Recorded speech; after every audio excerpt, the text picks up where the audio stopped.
spawn of Satan, masochistic, never gives credit, narcissistic, controlling, manipulative, harassment, belittling. These are all words that I've heard from people sharing their worst boss descriptors.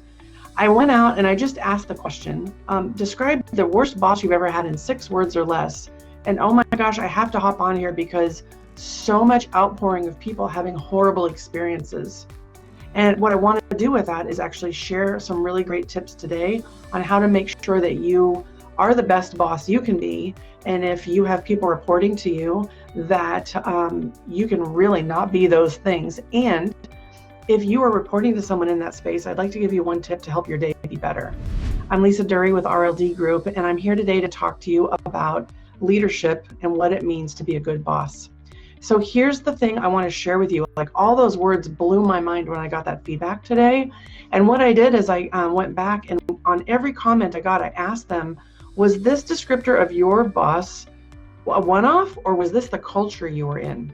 And by far, in my research that I did, the response was it was more culturally accepted to be that way to people, to actually micromanage and manage through fear and scarcity and belittle and take credit. And oh my gosh, you guys, like, that is not the world we need to be in. For corporate America, for anyone running a business, small business owners or other, the people that work for you are essential, and they're human beings, and they need to be rewarded, and they need to be developed, and they need to be praised. I'm probably on my soapbox right now, but as a leader of my entire career, I sure got way more when I led people, seeing them in their strength zone and commenting on what worked well than holding them small and sticking them in a box and micromanaging them.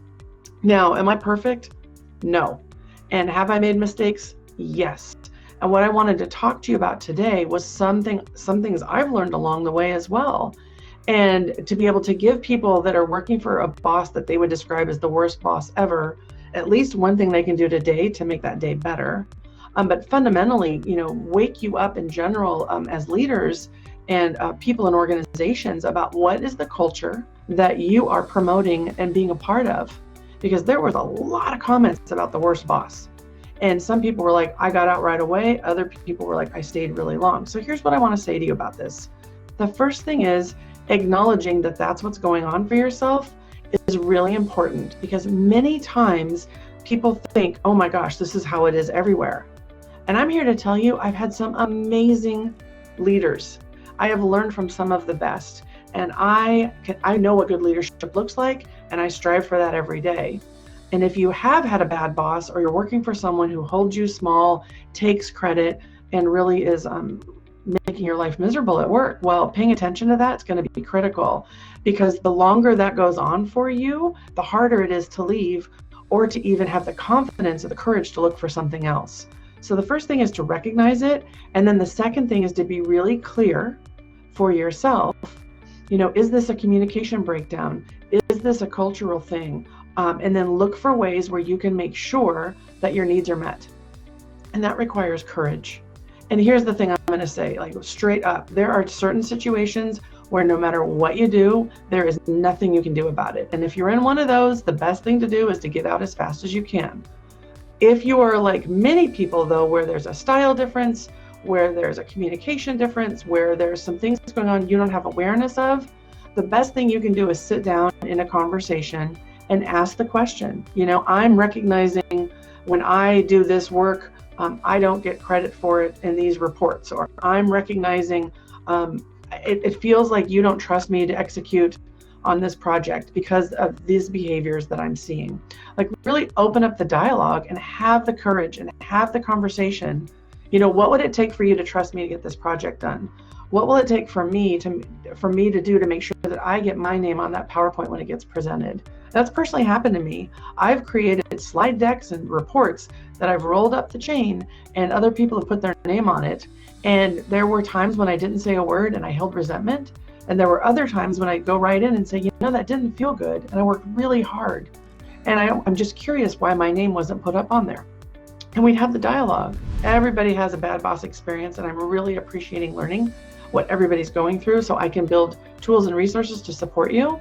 But I couldn't wait. I had to hop in here today to just say, have the conversation. Ask the clarifying questions. Express what's going on for you when you can. And if you can't, do everything you can to go find a job and an organizational culture that works with you, that meets your needs as well. Because you'll do your best work when you're in an environment where you are supported and being able to grow and being recognized for your amazingness, because you are. And if it's not a good fit, it's not good for anybody. And short term today, I just wanted to make sure I could bring you one actionable item, and that is to get really clear on the behavior that's not working for you, and then figure out a way to have that conversation in your next one-on-one when you're calm and grounded and on purpose, because that's where the difference happens. There are times when your worst boss doesn't even know they're being negative or impacting you that way. And there's other times, of course, when it's absolutely on purpose. And you're going to have to figure that out because you're the only one in your situation.